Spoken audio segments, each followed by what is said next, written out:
Balance, bonjour à toutes et bonjour à tous, j'espère que vous allez très très bien. Je suis ravie de vous retrouver pour cette parenthèse.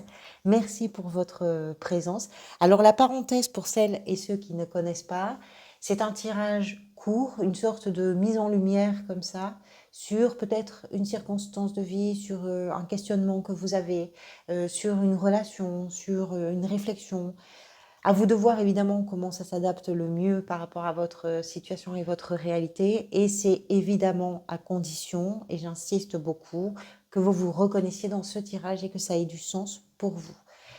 Pour ce tirage, j'ai donc utilisé l'oracle Dis-moi que tu m'aimes et un jeu de tarot classique que vous connaissez déjà. On va commencer tout de suite par la carte de l'oracle qui porte le numéro 6. Les trois mots qui sont associés à cette carte sont courage, témérité et audace. Est-il besoin d'en dire plus? C'est vraiment l'idée peut-être que vous êtes en train de vous rendre compte de tout ce que vous n'avez pas osé dire, de tout ce que vous n'avez pas osé faire, de tout ce qui est resté à l'intérieur de vous parce que vous aviez peut-être peur de ne pas être pris ou prise au sérieux, parce que vous aviez peur de vous retrouver face à des portes fermées, parce que... Alors ça peut être évidemment dans la sphère sentimentale. Parfois, on a appris beaucoup de leçons théoriques, on a emmagasiné comme ça depuis des années des leçons sur comment on s'engage, sur... ce genre de choses. Et puis finalement, le moment venu, est-ce que la question elle est aussi simple? Est-ce que c'est pas ou elle est plus, aussi compliquée? Je veux dire, est-ce que c'est pas plus simple plutôt d'essayer d'arrêter de faire fonctionner son cerveau et puis d'oser de se jeter à l'eau et puis on verra bien quel est le vrai risque, quels sont les véritables enjeux, qu'est-ce qui se passe derrière si on essuie peut-être un refus. Alors oui, ça peut être effectivement dans la sphère sentimentale, mais ça peut être aussi dans la sphère professionnelle, c'est-à-dire des endroits, des situations, des circonstances dans lesquelles vous n'avez peut-être pas osé vous jeter à l'eau, vous n'avez pas osé vous exprimer, vous n'avez pas manifesté vos intentions, et pourtant vous avez des envies, et pourtant vous aviez des désirs, et pourtant vous avez des rêves, et pourtant tout ça existe, mais vous n'avez pas foncé. Là, c'est peut-être une période où justement la vie vous ouvre un peu le verrou de cette porte et vous dit ose, tente-le, fonce, essaie, tu verras bien. Le risque n'est pas bien méchant finalement. Peut-être que vous avez le sentiment aussi d'avoir un peu perdu votre temps à ne pas oser.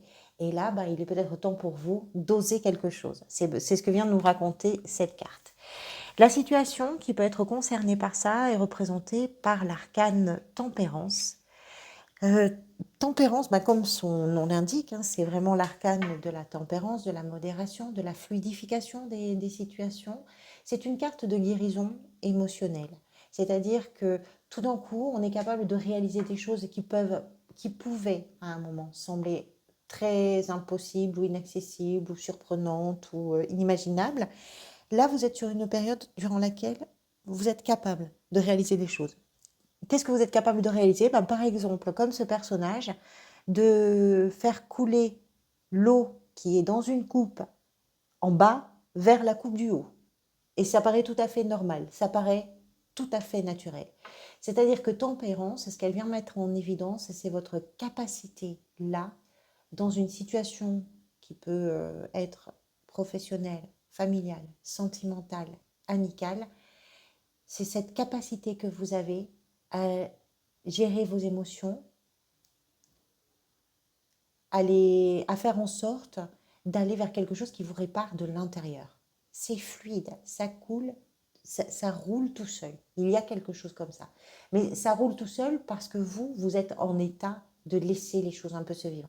C'est peut-être aussi parce que vous avez cette façon de modérer un peu, y compris vos angoisses, vos inquiétudes, vos paniques. C'est peut-être parce que vous êtes capable de ça, effectivement, que tout d'un coup, l'audace est possible. Tout d'un coup, ça vous ouvre vraiment des perspectives nouvelles, une porte nouvelle, et particulièrement s'il y a un sujet dans lequel vous n'aviez pas suffisamment de courage peut-être, ou de folie, ou de je ne sais pas quoi. Qu'est-ce qui vous a peut-être amené vers ça? C'est représenté par une 10 de denier qui nous parle du fait que je pense que ce qui vous amène là, c'est que c'est le bon moment. parce que vous avez su créer un contexte propice, parce que vous êtes tranquille, peut-être financièrement, peut-être professionnellement, peut-être que vous avez une situation qui matériellement vous permet aussi de prendre des risques, c'est possible, et que jusqu'à présent, ben, toute votre énergie était concentrée sur le fait justement de construire cette solidité, cette stabilité, ce confort, cette sécurité-là. Alors, la sécurité peut être matérielle avec les deniers, donc on peut être dans la sphère professionnelle et financière, c'est possible, mais peut-être aussi que c'est simplement dans les choses qui sont importantes pour vous.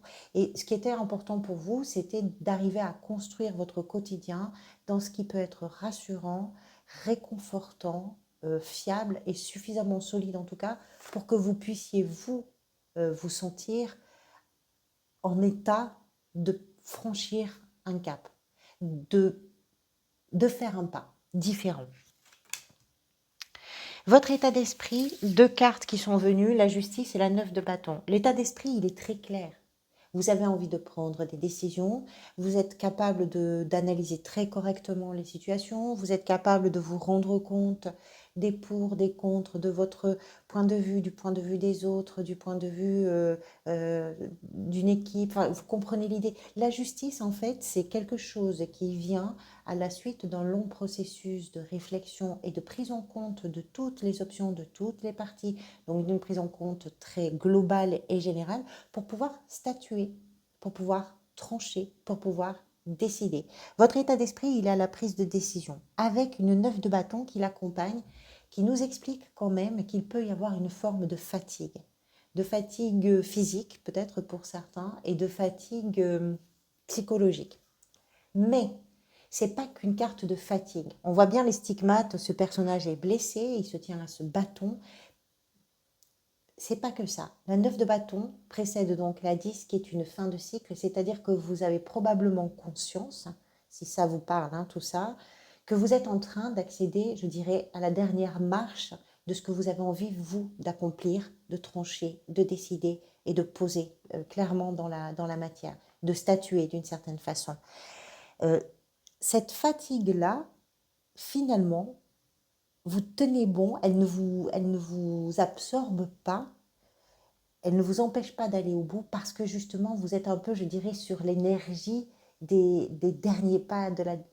C'est vraiment l'énergie, pas du désespoir du tout, hein, mais c'est l'énergie de je vais tenir bon parce que je suis en train d'en voir le bout, donc je vais y arriver.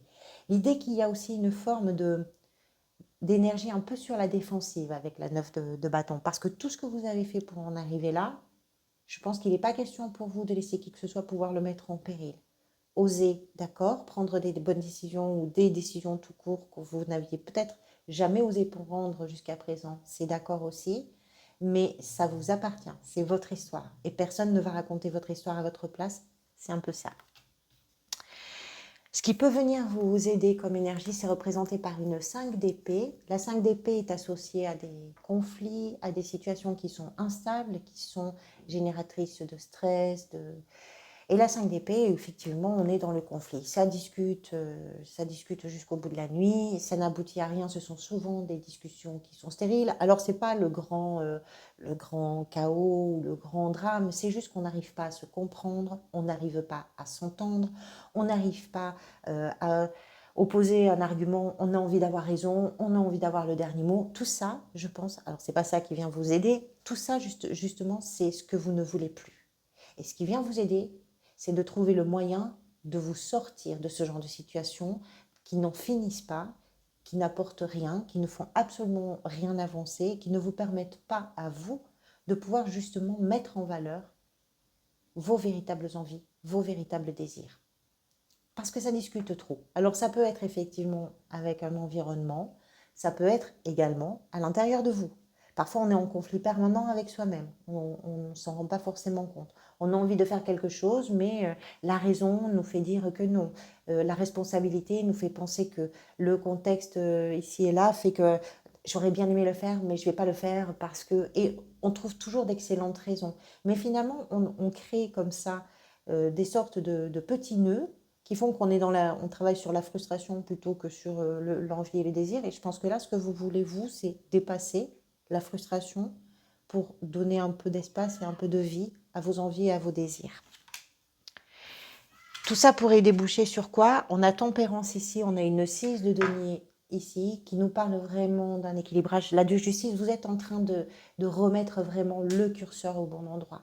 La 6 de denier est une carte de réciprocité, d'équité, comme la justice, comme tempérance. On rééquilibre quelque chose. C'est vraiment l'idée que vous êtes en train de vous en vous prenant en compte, vous rééquilibrez peut-être des choses vraiment importantes pour vous. Alors oui, pourquoi pas financière, pourquoi pas professionnelle, oui, c'est possible, mais d'une façon très générale. On voit un personnage qui a plus que les deux autres personnages sur cette carte, et celui qui a plus va donner aux deux autres. L'idée, c'est quand je peux, c'est moi qui donne, mais quand je peux, c'est moi qui reçois. C'est d'arriver à être très juste sur ces deux notions-là pour permettre effectivement la fluidification, et c'est vraiment le cœur de votre tirage, et la réciprocité et l'équilibre. Et ça fait du bien, c'est très juste. Ça permet d'avancer ensuite. Parce qu'après, une fois qu'on a rééquilibré les choses, on peut se dire, bon, où est-ce que j'en suis à partir de cet équilibre-là? Qu'est-ce que j'ai, qu'est-ce que je n'ai pas encore fait ou qu'est-ce que je n'ai pas encore acquis? Vers quoi je vais? Comment j'y vais? C'est un peu ça. Voilà.